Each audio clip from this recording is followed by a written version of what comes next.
Hi, welcome to another Dad Talk. Nobody listens to these things, but in case you do, these are for my kids. I'm just running these as an active library for my kids.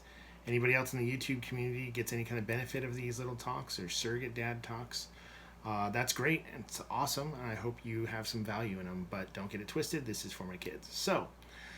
Anyways, today I want to talk about mistakes and how mistakes affect our lives, but more importantly, how we react to mistakes.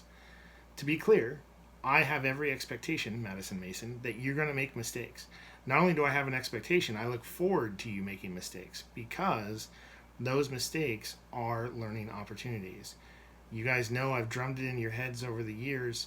The only tragedy found in any given mistake is squandering the opportunity to learn from it. Mistakes are a good thing. That's how you get better. Mason, how do you narrow down your throw in football? By making throws that aren't good, and then you figure it out and you narrow it in from there, right? Madison in volleyball, how do you know when you shanked a bump? Well, you feel that, you know that mistake, and now you can fix it going forward. This goes on, and of course into your interpersonal relationships and everything else. So, step number one is acknowledge and own mistakes. So if you identify a mistake, acknowledge and own it. It's yours. It's my bad. I did that. Acknowledge it.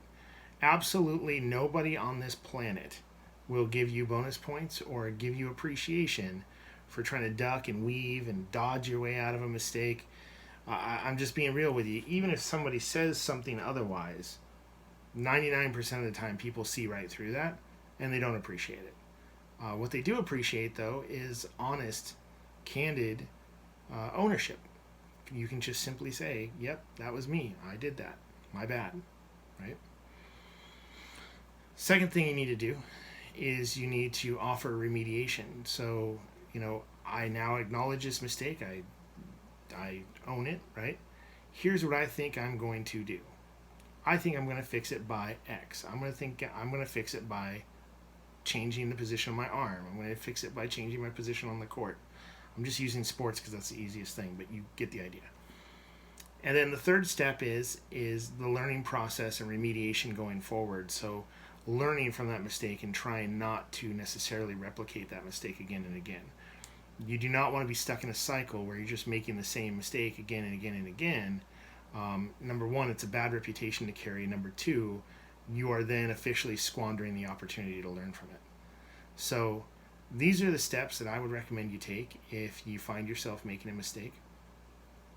There's an important piece there, and it's number one, and it's not on accident, and that is the acknowledgement and ownership of a mistake. In my opinion, this is what a lot of our modern day society lacks.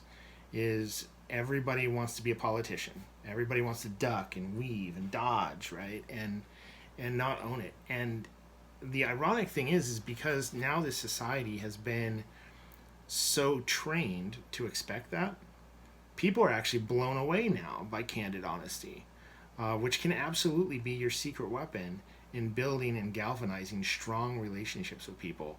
Because quite frankly, people just aren't used to it. They're not used to somebody coming right up to them and saying, you know what? Solid my bad on that. I own that. I did that.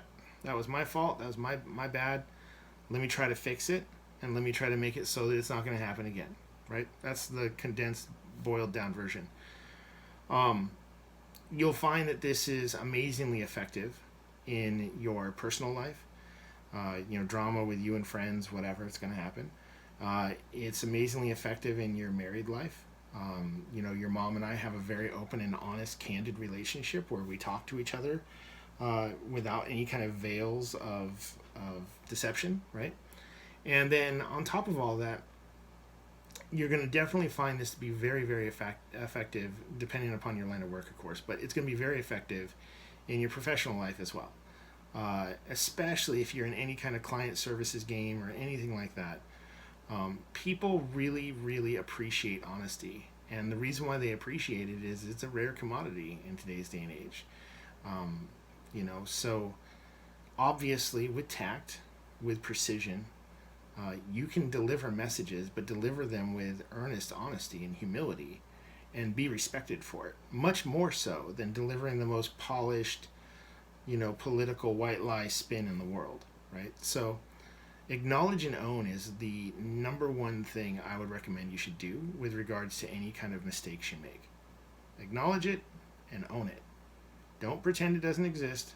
Don't try to blame shift it or put it on anybody else. Don't try to find an excuse to duck and weave and dodge your way out of it. Everybody knows the score. Nobody appreciates it. So just acknowledge it and own it.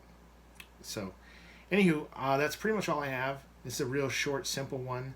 Really not complicated stuff. It's something that both of you, I'm sure, can recite in your sleep. You've had this dad talk a million times. Again, I just want this documented somewhere so that it can live on forever.